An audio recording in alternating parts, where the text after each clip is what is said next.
menganggap itu adalah aksesoris. Coba periksa paspornya kalau dia Kristen. Enggak. Di Eropa, Amerika, gereja kosong. Gereja tidak ada isinya. Pendetanya jual akhirnya gerejanya. Dijadikan diskotik, billiard table, coffee house, and restoran. Bahkan dijadikan sebagai bar, pub, untuk hiburan malam.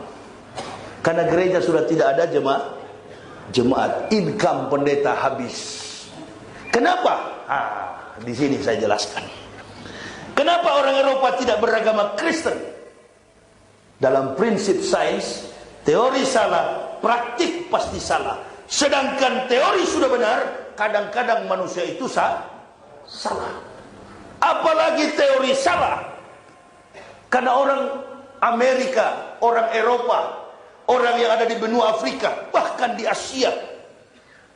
Tadi kan dikatakan oleh MC, yang masuk Islam itu kebanyakan kompetensi spesialisasi mereka di atas rata-rata. Kemampuan intelektual mereka di atas rata-rata. Saya cuma makan satu contoh terkait dengan musim haji yang kemarin. Ada yang kafir di viral itu mengatakan haji itu katanya lempar jumroh itu hanya buang-buang seperti anak kecil bermain kelereng. Kurang ajar betul di kafir ini. Air Zam-Zam itu katanya PDAM Saudi Arabia. Orang Islam tidak pernah lapor polisi karena orang Islam anggap itu lelucon. Cobalah UAS dianggap juga begitu. Karena orang Islam anggap ini yang sampaikan ini orang yang murtad dari Islam kemudian jadi pendeta. Bukan dia masuk Islam karena kajian atau mendapatkan kekeliruan dalam isi, dalam konteks ayat-ayat Quran. Nah,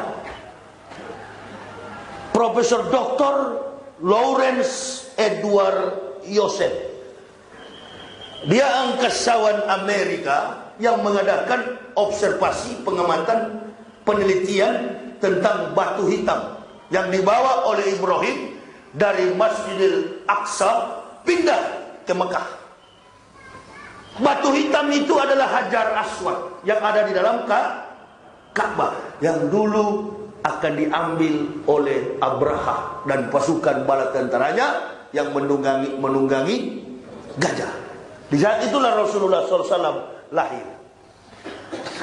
Jadi ketika Lawrence Edward Joseph mengadakan penelitian, tidak diizinkan oleh King Abdullah untuk masuk dalam area Masjidil Haram because you're kafirun. Karena kau ini adalah orang kafir, tidak boleh.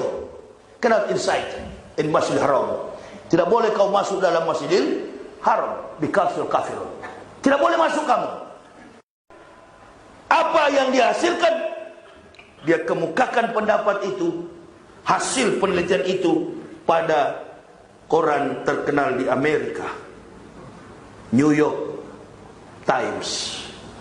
Kita berhutang besar kepada umat Islam. Andaikan umat Islam tidak tawaf dan sholat 5 waktu, maka berhentilah putaran bumi ini. Karena superkonduktor yang berpusat di Hajar Aswad tidak lagi memancarkan gelombang elektromagnetik. Ternyata menurut beliau, Hajar Aswad itu adalah batu meteor yang mengandung kadar logam 23.000 kali lebih tebal daripada baja yang ada. Ini bukan orang Islam, orang kafir. Sebelum Pilpres ada wanita, bukan muslimah, munafikun.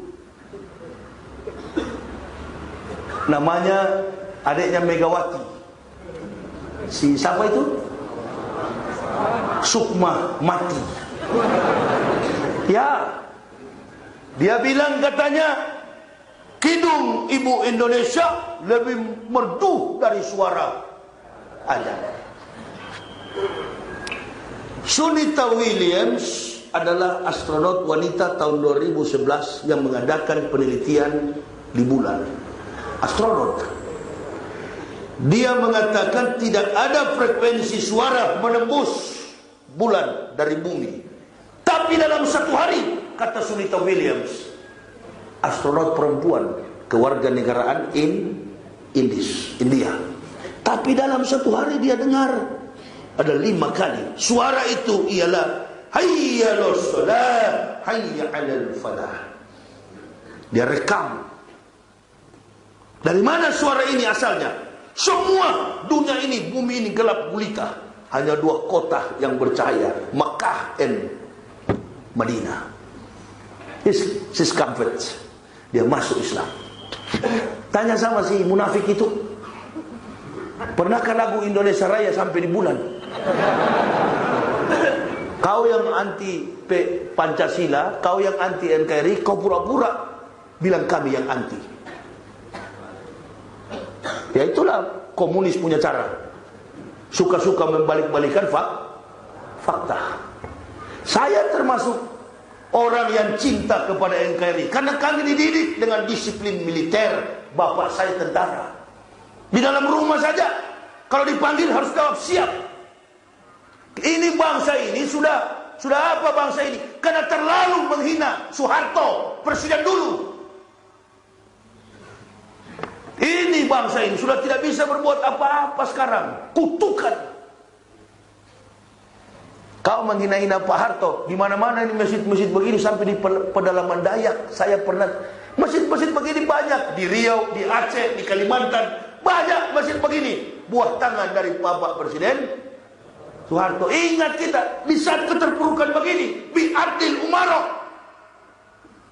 Dibutuhkan pemerintah yang adil. Baru kita ingat, waduh kalau di zaman Pak Harto rakyat kecil kita dibela. Nggak ada di zaman Pak Harto itu. Hutan silakan masyarakat. Ada main-main asing. Disikat habis sama Pak Harto. Alhamdulillah kita di desa. Nggak susah kalau soal makan. Dulu ada bantuan presiden. Tapi begitu Soeharto di demo, macan Asia, ditakuti Amerika pun berpikir mau ganggu Indonesia. Sekarang diutak-atik. Allahu Akbar. Karena pemimpin yang tidak sesuai dengan kriteria Quran. Apa pemimpin sesuai kriteria Quran? Bastotan fil ilmi wal jismi al qawiyul amin. Pemimpin yang kuat. Siapa yang kuat itu? Jenderal. Itu yang sebenarnya harus jadi presiden. Jenderal. Kenapa harus jenderal? Untuk mempertahankan kedaulatan NKRI. Karena kita ini negara yang kaya raya. Bukan Papua yang kaya, bukan Kalimantan yang kaya, bukan Sumatera, bukan Aceh. Jangan salah Bapak Ibu. Yang kaya itu adalah umat Islam. Pemberi devisa terbesar bagi negara. Pemberi sumbangsi finansial terbesar bagi negara. Bahkan Metro Tipu pernah menghitung. Allahu Akbar. Ada dirilis. Buka kembali lebaran tahun lalu. Metro Tipu pernah rilis. Pendapatan negara 200 bahkan 200 miliar per tahun. Dari hasil umroh. Belum lagi ibadah haji. Nominalnya mencapai triliun.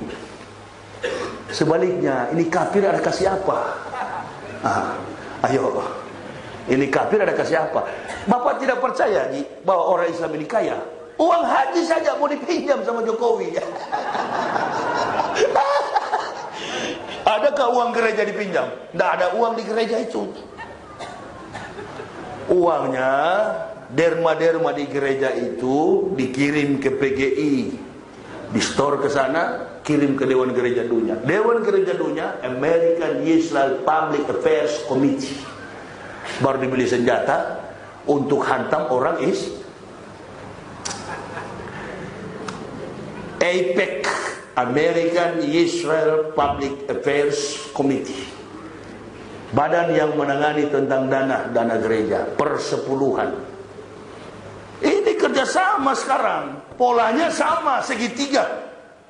Tujuannya apa? Islam yang dihancurkan. Suriah sudah hancur, Saudi Arabia sudah jadi kaki tangan. Bahkan saya dengar di Madinah sudah boleh masuk turis-turis asing. Lama-lama ke Mekah bisa. Di sanalah nanti akan timbul kiamat. Perang kita, jihad total kita, revolusi besar-besaran. Allahu Akbar. Kita mungkin tidak sadar,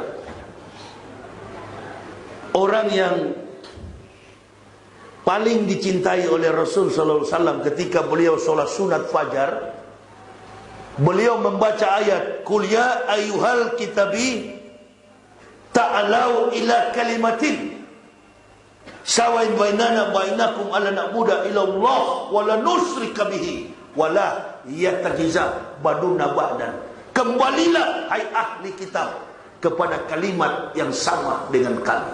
Kenapa? Karena Rasulullah tahu kalau orang kafir ahli kitab masuk Islam, dia yang akan membongkar segala macam kebohongan kafir. Kalau bapak ibu nggak bisa bongkar, mau bongkar bagaimana? Nggak tahu apa-apa, nggak pernah kafir. Makanya ada kiai dulu, waktu jadi watim presnya Ibu Megawati, namanya Kiai Haji Hasim Musadi, pernah tegur sama saya, nak, kalau boleh ceramahnya itu volumenya ditekan ke bawah sedikit, nak. Saya bilang, sudahlah Pak Kiai, Pak Kiai kan tidak pernah kafir, tidak usah nasihati saya. Bahkan di Medan, saya ceramah di masjid di tebing tinggi, di belakang gereja Katolik. Ustaz, minta tolonglah Ustaz. Apa? Orang MUI itu pendeta di belakang satu marga sama Al. Sudah tua sekali orangnya. Saya bilang, kalau sudah tua begini kawan, cuci kaki, pergi bobok sana. Tidak usah urus jihad. Kalau sudah tua, cuci kaki, pergi bobok. Perbanyak amal karena sudah mau menghadap. Jangan lagi berbuat maksiat, apalagi ambisi menelan dunia. Sudah tua itu fokus beribadah.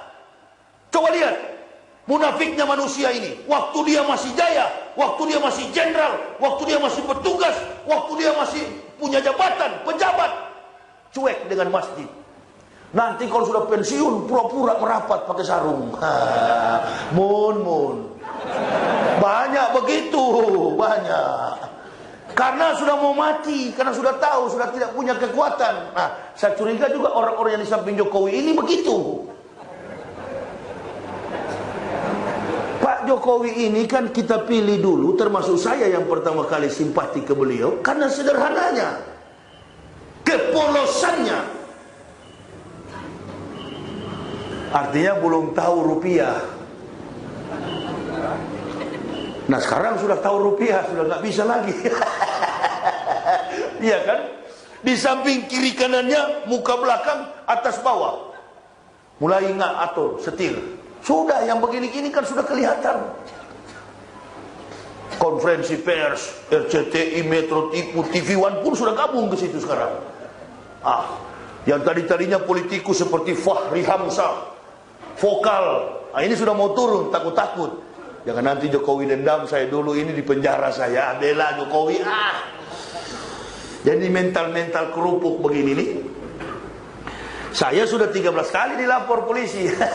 Bahkan saya bawa baju ke Bareskrim. Kapan Pak saya di penjara? Jangankan mau masuk penjara, mau mati untuk agama ini nggak peduli saya. Allahu Akbar. Mesti begitu. Jangan setengah-setengah. Ini yang masuk Islam yang dari kafir-kafir ini. Ulama diganggu, mereka tiarap. Islam lagi perang, tiarap di belakang layar. Masuk Islam cari makan. Masuk Islam minta dijamin. Masuk Islam cari makan. Masuk Islam karena perut. Masuk Islam karena mau kawin, syahwat. Bukan masuk Islam karena mau bela Islam. Tadi yang dibaca korek tadi, Ya ayyuhalladzina amanu udhulu fis silmi kafah. Masuk ke dalam Islam secara kafah, sungguh-sungguh, lahir batin. Perjuangkan ayat agama Allah ini, jangan ragu-ragu. Banyak umat yang bela. Saya ceramah begini, saya pikir banyak yang benci. Di luar-luar tidak ada yang benci. Ketemu di rumah makan, selfie-selfie. Bahkan di bandara kemarin di Batam, Ustadz nggak takut jalan sendiri begini? Takut sama kau? Bukan Ustadz, saya Muslim. Saya bilang takut sama siapa? Takut sama orang kafir di bandara begini Ustadz. Ini negara hukum. Ini negara hukum. Kau Muslim? Iya. Kau kenal Umar bin Khattab? Tahu kisah Umar bin Khattab? Ya. Jangankan makhluk kafir, sedangkan setan pun takut dengan Umar. Kau sedang berhadapan dengan siapa? Dengan Umar saat ini. Pergi memanglah. Bilang kalau ada di bandara sini, kafir-kafir neraka semua. Di samping saya ada duduk perempuan pakai kalung salib. Langsung begini-gini. Itu yang batuk juga itu. Dakwah bukan cuma di masjid, di bandara, di pelabuhan, sikat. Bukan karena benci, mempermalukan. Karena orang kafir ini sombong, menganggap diri punya harta. Justru yang Masya Allah, umat Nabi ini sudah memiliki segala-galanya. Memang secara kuantitas tidak punya umat Nabi ini, harta nggak punya. Dari 8 miliar penduduk bumi, umat Islam cuma 1,7 miliar. Tidak separuh. Tapi umat Islam ini punya harta yang berharga di dalam jiwa mereka. Iman Islam. Itu yang nanti menghibur mereka di sana, di akhirat. Makanya Allah tahzan, jangan bersedih. Jangan menunjukkan lemah. Jangan menunjukkan rasa muram. Jangan juga mengeluh. Kecuali kepada Allah. Saya dilatih oleh guru saya. Pokoknya jangan pernah sedih, Pak Yaya. Kamu sudah mendapatkan harta yang berharga, iman Islam. Tegakkan agama ini. Saya akan pulang, Pak Yaya. Saya akan kembali ke rahmatullah. Saya sudah melihat detik-detik terakhir saya Islamkan Bapak. Lain yang saya perhatikan. 3 hari 3 malam saya berdialog dengan penjual ikan yang datang ke rumah kami. Istri saya tidak melihat lawan bicara saya. Lalu dia mengatakan kepada semua orang Kristen, suami saya sudah gila. Ngomong sendiri. Padahal yang saya ajak ngomong ada berhadapan. Berturut-turut 15, 16, 17 Ramadan, 18 Ramadan, 11 April, 11 Oktober tahun 2006. Kami mendapat hidayah, satu keluarga. Saya, istri, dan 3 orang anak. Detik terakhir saya mengucapkan syahadat, tangan saya, dengkul saya lumpuh, merayap saya di lantai. Satu kata dalam Al-Quran itu, saya ambil Bible, saya ambil Al-Quran, saya taruh dalam kamar gelap. Karena selama 8 tahun saya sudah tidak konsentrasi di agama Kristen. Setiap kali mimpin kebaktian hari Minggu, saya bawa Al-Quran kecil, Al-Quran saku. Dan selalu saya katakan, orang Islam itulah yang masuk surga. Kita ini domba-domba sesat, masuk neraka. Terakhir kali saya ceramah begitu, hampir dikeroyok dalam gereja saya. Ya, tapi dianggap oleh para jemaah Kristen itu, jemaat Kristen saya ini sudah, karena terlalu banyak membaca buku, katanya sudah gila. Sebut saya, itu Yahya Wallawi pendeta gila itu. Saya tidak marah, karena yang mengatakan saya gila adalah orang-orang gila. Kalau marah kita sama-sama jadi gila nanti. Makanya ada video saya menentang seluruh pendeta di Indonesia. Jangan cuma tuh Esra Soro itu. Dia bukan kelas saya waktu saya di sana itu. Kelas saya itu Paul Yonggicho, Maurice Rulo, itu yang dari Eropa. Datang ke sini. Kalau cuma pendeta kelas Malang begini Solo, innalillahi. Belajar hanya di kampung begitu nggak perlu. Bukan lawan saya. Cerdas, smart, mendapatkan Islam karena kajian ilmiah, membaca, sadar lalu diberikan Allah hidayah di dalam dada. Ajak istri, ajak anak, ayo kita masuk Islam. Anak saya waktu kecil dia tanya, Pak, di mana Tuhan Yesus? Saya bilang itu di dinding. Aduh, kok luka-luka begitu Tuhan, Pak? Namanya anak kecil ya harus jawab kan? Mana Tuhan Yesus, Pak? Itu di dinding sana. Aduh, luka-luka, Pak. Ya luka-luka dulu, baru kita masuk surga. Yesus mati demi menebus dosa manusia. Itu konsep dogma Kristen, bukan dogma, doktrin. Jadi Tuhan mati dulu, Pak. Iya. Begitu saya masuk Islam, saya tanya orang gila di Bandung, Cep, di mana Allah? Di mana Tuhan? Dia bilang di atas.